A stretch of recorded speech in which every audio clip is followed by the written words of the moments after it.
बिस्मिल्लाहिर्रहमानिर्रहीम। Programme issue today के साथ मैं हूं आगा साजिद शाह। नाज़रीन, आज एक बार फिर बात करेंगे फैमिली लॉस के हवाले से। आज बात करेंगे स्पेशली गार्डियन जो बच्चे नाबालिगान होते हैं उनकी कस्टडी के हवाले से। किन हालात में बच्चे माँ के पास रह जाते हैं या बाप के पास भेजा जाता है। अक्सर हालात में ऐसे होता है कि फैमिली केसेस में जब वालिदैन की सेपरेशन हो जाती है तो किसी सूरत में तलाक हो जाती है और किसी सूरत में तलाक नहीं होती। तो कभी बच्चे फौरी तौर पे हम देखते हैं माँ को दिए जाते हैं अदालत की जानिब से, कभी बाप को दिए जाते हैं। तो ऐसी कौन से हालात और रीजंस होती हैं जिनकी वजह से बच्चों की कस्टडी शिफ्ट की जाती है और समटाइम शिफ्ट नहीं की जाती। हमने ये भी देखा कि कई दफ़ा एक दिन के अंदर 2 दिन के अंदर बच्चों की कस्टडी मिल जाती है और बाज़ दफ़ा साल केसेस चलते रहते हैं। तो ऐसे कौन से हालात और वाक़यात होते हैं। इस्लामिक लॉ के मुताबिक हम ये समझते हैं या हमारी जो अंडरस्टैंडिंग है, लेकिन वक्त के साथ पाकिस्तानी लॉ में कुछ अमेंडमेंट्स आती रहती हैं, लेकिन इस्लामिक लॉ के हवाले से हमारी जो अंडरस्टैंडिंग हम ये देखते हैं कि 7 साल से कम उम्र के बच्चा जो माँ के हवाले किया जाता है और 7 साल से ज़्यादा उम्र जो है वो ज़्यादातर प्रेफर किया जाता है बाप के हवाले। लेकिन जब हम अदालतों में देखते हैं तो कुछ इसके बरक्स चीज़ें नजर आती हैं। कभी माँ के पास होती हैं 7 साल से ज़्यादा बच्चे भी और 12 साल से बच्चे भी जो काम है वो बाप के पास भी होते हैं। तो वैसी कौन सी सिचुएशन और हालात और वाक़यात होते हैं। इसके साथ साथ बात करेंगे फैमिली लॉ। एक स्पेशल लॉ है, इसमें कई दफ़ा एपेक्स जो कोर्ट्स हैं उनकी तरफ से ये जजमेंट्स आ चुके हैं, ये फाइंडिंग्स आ चुके हैं, ये नोटिफिकेशंस आ चुकी हैं कि इन केसेस को विद इन 6 मंथ डिसाइड किया जाए। लेकिन इसके बावजूद फैमिली लॉज को भी डिसाइड होते थे 2-2 साल लग जाते थे। तो उसके पीछे क्या वजूहत हैं। इन वजूहात के हवाले से साइलिन का गिला है, कभी वकला की जानिब से और कभी अदालतों की प्रोसीडिंग्स के हवाले से डिले का शिकार होती है। तो असल वजूहात क्या है और उनको किस तरीके से ओवरकम किया जा सकता है, इस हवाले से बात करेंगे। प्रोग्राम में हमें ज्वाइन की है मोहतरमा अंजीला सरफराज खान गादी, advocate high court Rawalpindi bar association से तशरीफ लाई हैं, जबकि इनके साथ मौजूद है मलिक हाकिम खान खंड, एडवोकेट हाई कोर्ट। आप दोनों मेहमानों को प्रोग्राम में वेलकम कहेंगे। सबसे पहले मैडम इस हवाले से बताइएगा, गार्डियन की कस्टडी के हवाले से हम अक्सर देखते हैं आम तौर से एक आम पब्लिक है उनके अंदर इंप्रेशन है, उनमें यही इंप्रेशन है कि जब ख़वातीन और मर्द की आपस में सेपरेशन हो जाती है, इधर वो उनकी डाइवोर्स हुई है या नहीं हुई, तो दोनों सूरतों में बच्चों की कस्टडी हम ये समझते हैं 7 साल से कम है तो ये अक्सर कहा जाता है कि वो माँ के पास होगी और अक्सर ये कहा जाता है नहीं 7 साल के बाद जो है कस्टडी शिफ्ट कर जाएगी। लेकिन फिर हम ये भी देखते हैं अदालती फैसले कुछ इसके बरक्स आते हैं। तो असल क्या यही कानून है या वजूहात कुछ डिफरेंट होती हैं। नहीं, कानून यही है लेकिन वजूहात पे डिपेंड करता है। बाज़ दफ़ा ऐसा होता है कि पेरेंट्स की सेपरेशन तो हो जाती है। सेपरेशन से ये होता है कि बच्चे कभी कुछ मदर के पास रह जाते हैं, कभी बच्चे फादर के पास रह जाते हैं। अब उसमें हमें देखना पड़ता है कि अब मदर के पास जब बच्चा जाता है तो मदर क्योंकि अर्निंग पॉइंट नहीं है, हमारी सोसाइटी का अर्निंग पॉइंट नहीं है, बहुत कम मदर्स होती हैं जो जॉब करती हैं, फाइनेंशियली सपोर्ट नहीं कर सकते। उसके लिए फिर वो इस तरह करती हैं कि कोर्ट में आ जाती हैं। कोर्ट में बजाय तो आती है मेंटेनेंस के लिए, और उस जब मेंटेनेंस के लिए आती है बच्चा उनके पास होता है, फादर के पास नहीं होता। लेकिन फादर बच्चे की कस्टडी को वो ओन नहीं करता। लेकिन जब औरत आती है मेंटेनेंस के लिए, बच्चों के नाना नफका के लिए, तो मर्द क्या करते हैं कि वो कस्टडी की तरफ आ जाते हैं। वो उनका कोई, अब उसमें 2 कंडीशंस होती हैं। बाज़ दफ़ा बच्चे की फादर के साथ अपनी एफिलिएशन होती है, फादर की बच्चे के साथ होती है, तो वो वाकई आते हैं लेकिन उनको गाइड नहीं करता कोई। तो वो जब उनके पास कोई मेंटेनेंस के लिए कोई नोटिस आता है, फिर वो एज ए लॉयर के पास जाते हैं, तो वहाँ लॉयर कहते हैं कि भाई आपके अगर बच्चे के साथ एफिलिएशन है तो आप गार्डियन कोर्ट की तरफ जाएं, गार्डियन केस फाइल करें। और वो तो चलो एक नजर आता है कि वाकई उसको ज़रूरत होती है कि बच्चे के लिए उसकी एफिलिएशन है, वो बच्चे के लिए है कि बच्चा मेरे पास रहे।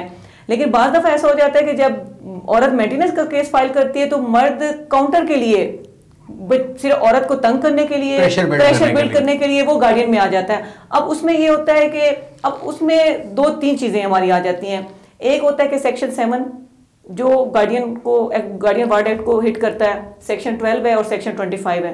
अब मर्द पे है कि बाप पे है कि वो बच्चे की कस्टडी किस तरह चाहता है। एज भी मैटर करती है, आगे उनके फैमिली हालात कैसे थे, बीवी के साथ कैसे थे, बच्चों के साथ कैसे थे, अपना उसका फैमिली बैकग्राउंड कैसा है कि बच्चों की कस्टडी के हवाले से अगर आया वो बच्चे रखता है, मदर से लेके रखता है, तो वो कितना एक बच्चे को सिक्योर कर सकता है। उसके लिए फिर हम सिक्योरिटी मैटर करती है, वेलफेयर मैटर करती है। यानी ये नहीं है हार्ड एंड फास्ट रूल नहीं है कि जैसे 7 साल की लिमिट उसने क्रॉस करनी है बच्चे ने तो उसमें ये चीज है कि 7 साल के लिए है कि बच्चा छोटा होता है। कोर्ट देखती है कि बच्चे की वेलफेयर किसके पास है, माइनर है, उसकी लुक आफ्टर कौन ज्यादा कर रहा है, फिर सर्कमस्टांसिस क्या हैं। अगर आया कि फादर जॉब करता है, माँ सेपरेशन हो गई है, अगर वो माँ से बच्चा मांगता है, मर जाता है कि भाई मुझे बच्चे की कस्टडी चाहिए, तो कोर्ट ये देखती है कि ये बच्चे को कितना टाइम दे सकता है। छोटा बच्चा, इसको टाइम चाहिए होता है। फिर वहां पे कोर्ट ये नहीं देखेगी कि बाप कोर्ट में आया, इसने सेक्शन 25 या सेक्शन 7 या सेक्शन 12 जो भी उसने अपने लिए एक रेमेडी अवेल की है, उस पे वो हिट बैठता है कि नहीं, उसका पॉइंट बैठता है कि नहीं, वो ये नहीं देखेगा कि ये बाप ने कस्टडी की, वो ये देखेगा बच्चे की वेलफेयर कहाँ पे है। अब कोर्ट वहां पे देखेगी कि वेलफेयर कहाँ जिस पे के पास होगी, वो बच्चे की कस्टडी उसको दे देते हैं। ठीक हो गया। अच्छा हाकिम साहब, मुझे थोड़ा सा, जिस तरह अभी मैडम ने जिक्र किया है सेक्शन 12, 7 और 25, ये तो एक आम शख्स को समझ नहीं आती इन सेक्शंस में क्या लिखा है और ये क्या हो रहा है।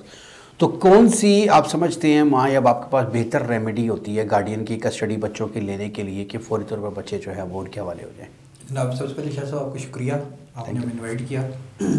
शाह साहब, जैसे आफ्टर सेपरेशन जो दोनों के पास, हस्बैंड या वाइफ के पास जो राइट होता है बच्चे लेने का, वो अंडर सेक्शन 25 सूट दायर होता है। और जिस तरह आपने कहा कि क्विक रेमेडी, अगर वो क्विक अगर वो बच्चे लेना चाहते हैं तो उसके साथ एक सेक्शन 12 है जो साथ इंटरिम कस्टडी या इंटरिम जो है बच्चों के हवालगी के बारे में जो एप्लीकेशन लगती है वो अंडर सेक्शन 12 लगती है।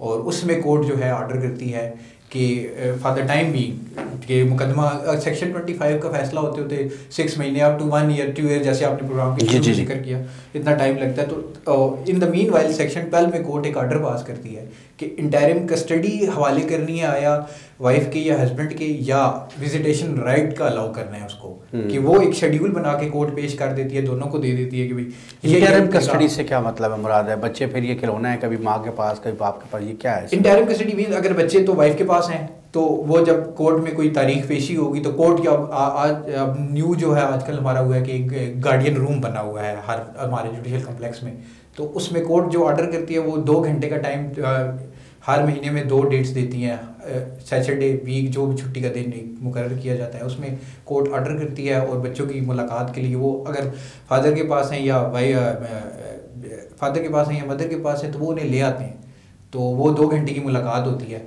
तारीख पे। तो अब ये तरीका चल रहा है। अगर इसके अलावा कोर्ट एक ऑर्डर पास करती है कि अगर बच्चे घर में कंफर्टेबल है, आया वो फादर के घर कंफर्टेबल है, आया वो मदर के घर जहाँ वो आर्जी तौर पे रह रहे हैं जहाँ उनकी रिहाइश है, तो कोर्ट वो भी ऑर्डर पास कर देती है कि आप वहाँ मुलाकात कर लें। ठीक हो गया। अच्छा, इसको थोड़ा सा अलग अलग करते हैं नाज़रीन के अंडरस्टैंडिंग के लिए, इसमें थोड़ा सा समझने की कोशिश करते हैं क्योंकि चूँकि अवेयरनेस के हवाले से ये स्पेशल प्रोग्राम तरतीब दी है हमने।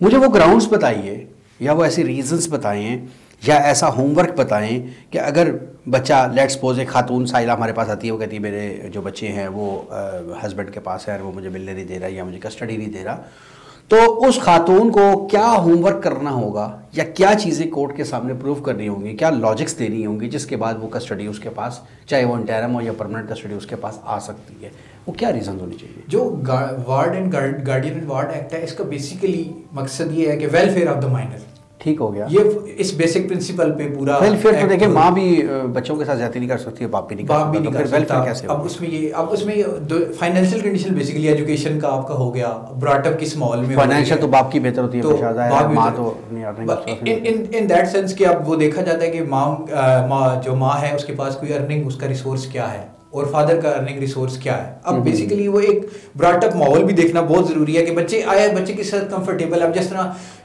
7 ईयर जो है कम से कम एज है बाप के पास, तो अब टू 7 ईयर बच्चे तकरीबन माँ के पास ही जो है ज़्यादा कंफर्टेबल होते हैं क्योंकि वो बाप के साथ उस तरह से अटैच नहीं हो अटैचमेंट होती है। और फिर जो सेपरेशन वाला जो इशू हो जाता है वो उससे तो बच्चे सबसे ज़्यादा नुकसान जो होता है वो बच्चों का ही होता है, डेफिनेटली किसी एक से महरूम हो जाते हैं। अमूमन जो इसमें आपने अगर फास्ट वो इंटरिम कस्टडी की बात की है तो उसमें सेक्शन 491 की रेमेडी हमारे पास मौजूद है। अमूमन सेपरेशन में ये होता है कि जब सेपरेशन हो जाती है तो बच्चे ज़्यादातर जो है हस्बैंड है वो क्योंकि पावरफुल सबर किया जाता है, छीन लेते हैं अपने पास रखते हैं, ज़बरदस्ती उसको घर से निकाल देते हैं।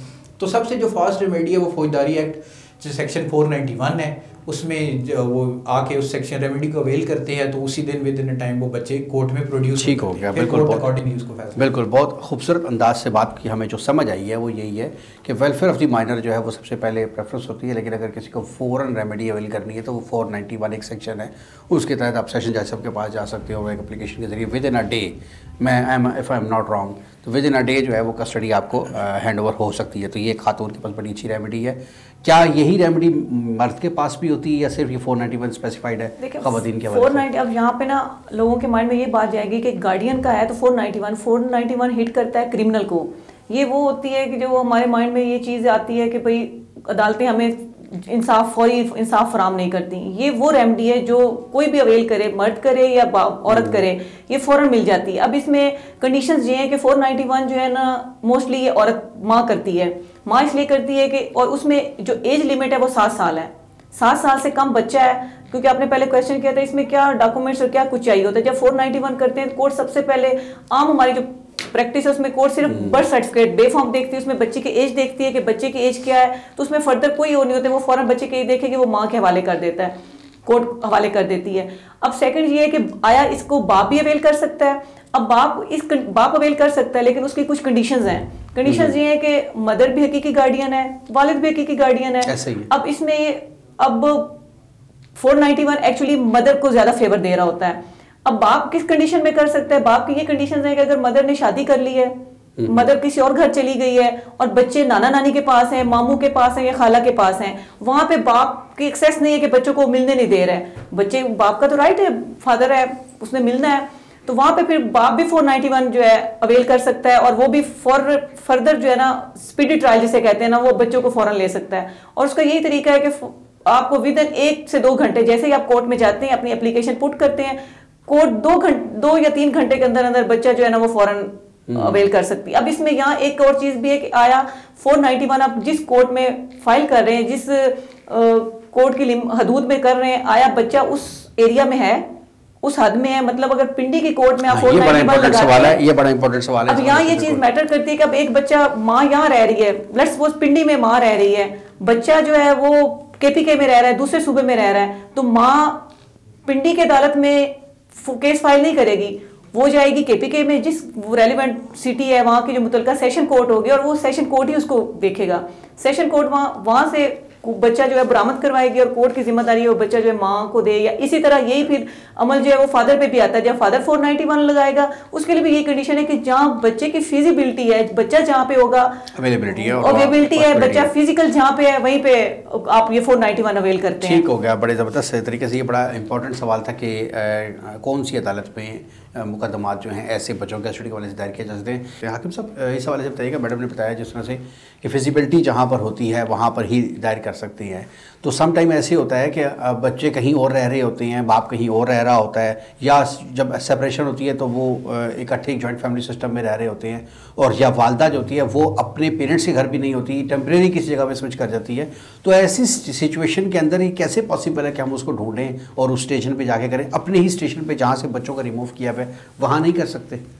जी, ये जैसे कि मैडम ने डिटेल से एक बात बताई, मैं इसमें ये है कि जिस जगह पे बच्चे की रहाइश होगी, जिस जगह कोर्ट की बेसिकली जुरिस्डिक्शन, अब कोर्ट की जुरिस्डिक्शन अगर एक सूबे की है तो वो एक सूबे की हद तक है। अगर सूबे से बाहर बच्चे हैं या किसी दूसरे सूबे में है तो कोर्ट की जुरिस्डिक्शन वो उस कोर्ट की जुरिस्डिक्शन है कि वो उनकी कस्टडी में है बेसिकली। अगर in the absence of mother is the natural guardian of the children, अगर in the absence of mother तो कोर्ट नेचुरल गार्डियन है, बच्चों की कफालत कोर्ट के पास दुरुस्त हो गया। तो बाप को, फादर को चाहिए कि वो केपीके या उस सूबे की रेलिवेंट जो कोर्ट है उस सेशन कोर्ट से रजू करे, और वे जो कोर्ट है वो नोटिस करेगी एसएचओ के जरिए और बच्चे प्रोड्यूस किए जाएंगे कोर्ट में। इसी तरह मदर का भी ऐसी है। अब मदर बेशक पेरेंट्स के घर रह रही है या उसकी कोई आर्जी रिहाइश है, कोर्ट का ये उस पर वो नहीं है कि वो उसकी रिहाइश पेरेंट्स के पास है या कोई आर्जी उसने मुंतकिल, वो main stick to the point के बच्चों की कस्टडी के हवाले से कि आया उसने जो अंडर 491 रेमेडी हमारे पास अवेल की है तो उसमें बच्चे प्रोड्यूस होने चाहिए या नहीं होने चाहिए,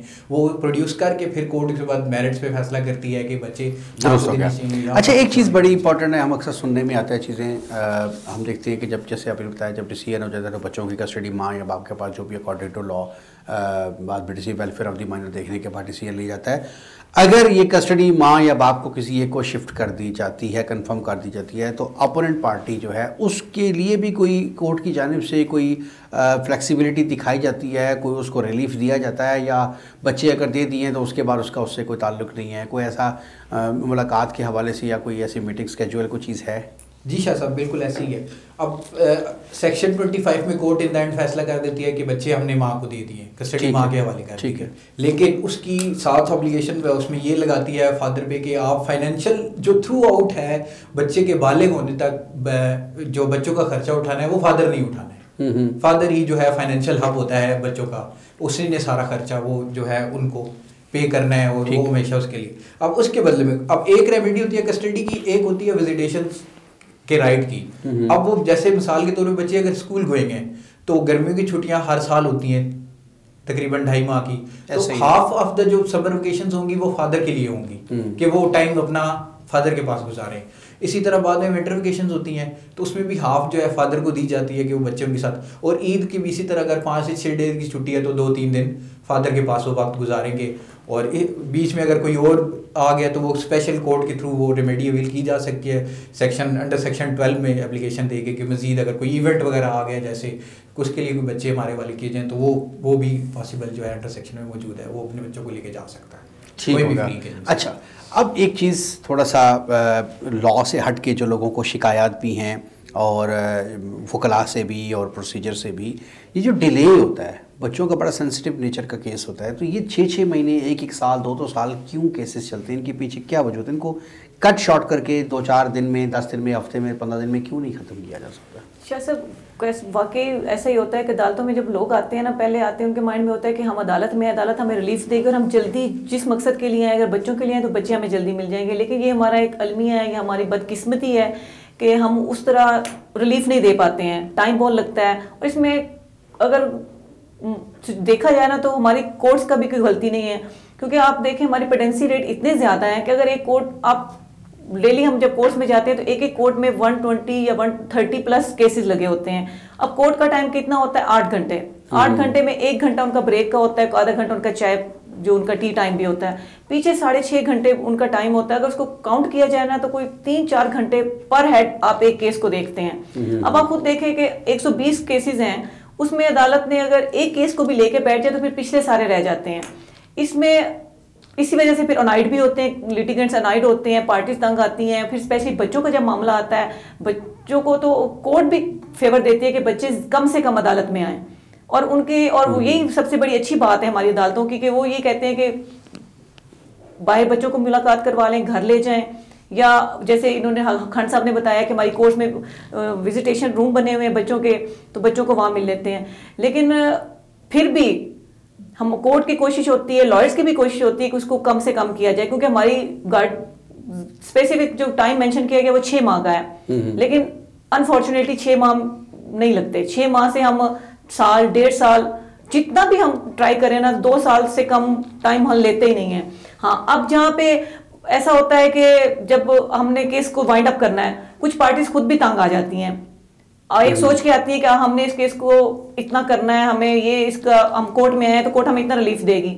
अब जब हम सेक्शन 25 में आते हैं, सेक्शन 25 क्या है कि इसको हम जो ये अटैक करता है कंप्लीट पूरा एक दावे की तरह करता है।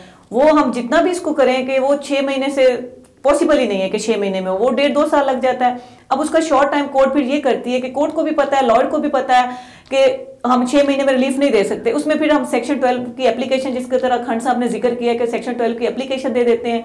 अब एक बाप आया है बच्चे की मुलाकात के लिए कि बच्चा मुझे चाहिए, अब उसमें सेक्शन 12 उसको अर्जेंट बेसिस पे उसको रिलीफ देता है। उसमें ये फिर होता है कि कोर्ट दे देती है कि विजिटेशन दे देती है, 1 से 2 घंटे कोर्ट में रहना है, आया दोनों पार्टीज की म्यूचुअल कंसर्ट से होता है कि आया घर में मिलना है। एक तो ये फेवर दे दी जाती है कि जब तक केस डिसाइड नहीं होता बच्चों को ये रिलीफ दिया जाए। सेकंड, फिर कोर्ट ये करती है कि इवेंट्स भी होते हैं, पेरेंट्स की ख्वाहिश होती है कि बच्चे हमारे पास आए, हम करें, तो उसमें फिर कोर्ट ये करती है कि बच्चे को ना शॉर्ट टाइम के लिए विजिटेशन के साथ साथ इंटरम कस्टडी भी दे देती है। अब इंटरम कस्टडी जब होती है वो कोर्ट ऐसे नहीं देती, कोर्ट ने अपनी भी तो कुछ जिम्मेदारियां होती है ना जिसको वो रखना होता है। वो ये होता है कि अगर बच्चे को इंटरम कस्टडी दे दे, केस चल रहा है, लेट्स सपोज माँ के पास बच्चे हैं, बाप कस्टडी का केस फाइल करता है तो बाप ले जाता है और वहां से बच्चे की कस्टडी रिमूव कर दे, तो फिर माँ तो ढूंढती रहेगी ना। अब माँ ढूंढती रहेगी, अब उसके लिए कोर्ट क्या करती है कि कोर्ट उसको बाउंड करती है कि आया जिसको कस्टडी वो दे रही है, इंटरम कस्टडी भी दे रही है, तो वो कोर्ट को किस तरह सेटिस्फाई करे। उसके लिए फिर कोर्ट क्या करती है, श्योरिटी रखती है।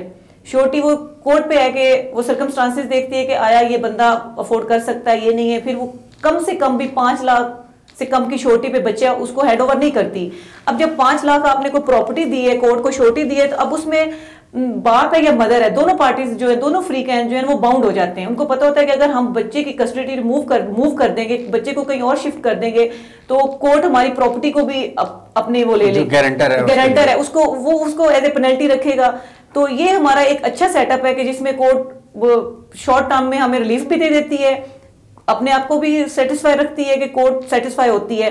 क्योंकि हमारी जो आईन पाकिस्तान है उसमें ये है कि जो बच्चे जिनका पेरेंट्स या डिस्प्यूटेड फैमिलीज होती हैं, बच्चे होते हैं, जब मदर या सेपरेशन होते हैं, उनका जो गार्डियन होता है वो सीनियर सिविल जज होता है। अब सीनियर सिविल जज जब एक बच्चे की कस्टडी दे रहा है, आया मदर को दे चाहे फादर को दे, या मदर और फादर नहीं है तो नाना नानी या दादा दादी किसी को भी ब्लड रिलेटिव्स को देता है, तो कोर्ट ने अपनी ड्यूटीज, अपनी जो जिम्मेदारी है वो किसी को आगे कर रहा है, करनी होती है। अब इसके लिए वो सेटिस्फाई होता है। तो सेटिस्फाई तब होगा जब कोर्ट को वो दोनों फ्री कैन में से कोई सेटिस्फाई करता है, चाहे वो 5 लाख हो चाहे 10 लाख हो, कुछ भी वो लेके, तो उससे फिर हमें ये फेवर मिल जाती है। दोस्तों ठीक हो गया। आखिर साहब बस आखिरी सवाल आपसे पूछना चाहूँगा, 1 मिनट के अंदर बता दीजिए कि बेस्ट सजेशन और सोल्यूशन बताएं कि किसी तरीके से इनको वकला क्या कोऑपरेट कर सकते हैं, साइलिन क्या कोऑपरेट कर सकते हैं, और जुडिशरी के जो लॉज उनमें क्या अमेंडमेंट्स आनी चाहिए कि केसेस फौरी तौर पर, ख़ास तौर पर फैमिली केसेस है वो फौरी तौर से निमट सकें। इसमें शाह साहब कोर्ट हमारी जो है वो बर्डनाइज है बहुत ज़्यादा। जैसे मैडम ने जिक्र किया कि हमारी जो काज लिस्ट है वो 150 प्लस केसेस पे होती है। अब एक बंदा के पास अगर 6 घंटे हैं तो वो हर मामले को वो सुनते सुनते भी, अब वो लगता है तो 10-15 मिनट भी अगर लगाएं तो वो फिर भी उस पर पूरे नहीं उतरते। वो बाज़ केसेस में इस तरह होता है। तो बाज़ केसेस में पार्टीज भी कोऑपरेट नहीं करती। वकला हजरात का क्या, उन्होंने तो पेश होना है। अब बाज़ केसेस में अगर मदर स्ट्रॉन्ग पोजीशन पे हैं तो फादर साइड के जो काउंसिल हमारे लर्नड ब्रदर होंगे वो कहेंगे जी आज वो एब्सेंट है। बाज़ तरफ अगर वो स्ट्रांग होंगे तो हम कह देंगे जाके जी वो एब्सेंट है। तो ये पार्टीज़ का बेसिकली इसमें अगर पार्टीज सीरियस हो जाएं, क्योंकि मैंने अपनी वकला बरादरी में देखा है कि वो फैमिली मैटर्स को लेके थोड़ा कहते हैं कि ये अगर जल्द से जल्द अगर कोई मामला फैमिली का हल हो जाए तो वो एक अच्छी चीज़ है हम लोगों में, कि हम पहले प्रायोरिटी देते हैं, कोई घर आबाद हो जाए, कोई बच्चे आपस में मिल जाए, जल्द से जल्द जारिया भी है। बहुत शुक्रिया। तो ठीक हो गया, बहुत शुक्रिया आप दोनों मेहमानों की तशरीफ होने का, बहुत शुक्रिया। नाज़रीन आज बड़े खूबसूरत अंदाज से गुफ्तगू हुई है गार्डियन मैटर्स के हवाले से। जो लोग कन्फ्यूज़ थे इस हवाले से कि बच्चों की कस्टडी कभी माँ को या बाप को दी जाती है, तो ऐसा कौन सा होमवर्क करना चाहिए, उनको ऐसा कौन सा प्रूफ देना चाहिए जिसके बाद बच्चों की जो कस्टडी है वाकई तौर से माँ या बाप को दी जा सकती है। एक इंप्रेशन है फैमिली के अंदर, हम लोग अपने जब आसपास बैठते हैं तो हम लोग इंप्रेशन है कि छोटा बच्चा माँ और बड़ा बच्चा बाप को दिया जाता है, लेकिन ऐसा नहीं है। अगर ये अदालत में प्रूफ हो जाए कि बाप इस काबिल नहीं है, या वो किसी चीज़ का एडिक्ट है, या आउट ऑफ कंट्री है, या और कोई ऐसी रीज़न सामने आ जाती हैं, तो बड़ा बच्चा जो है 7 ईयर प्लस जो है वो भी माँ को मिल जाता है।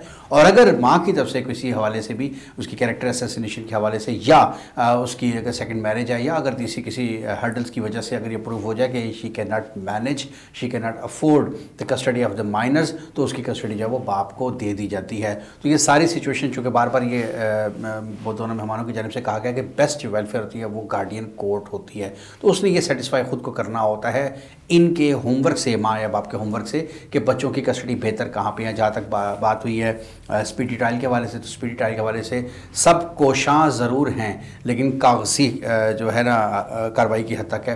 प्रैक्टिकली इस पर कोई ऐसे सजेशन नहीं आ पा रही, और इस पर मैं समझता हूँ एक दफ़ा फिर गवर्नमेंट को सीरियस एक्शन लेना चाहिए। जुडिशरी को खुद इसमें कुछ नई अपॉइंटमेंट्स करनी चाहिए ताकि कोर्ट का बर्डन कम हो और ये केसेस जो है वो स्पीडी ट्रायल की तरफ जा सके। इसी पैगाम के साथ आज के प्रोग्राम का ख़त्म हो, अगले प्रोग्राम में फिर मुलाकात होगी। इजाज़त दीजिए, अल्लाह हाफ़िज़।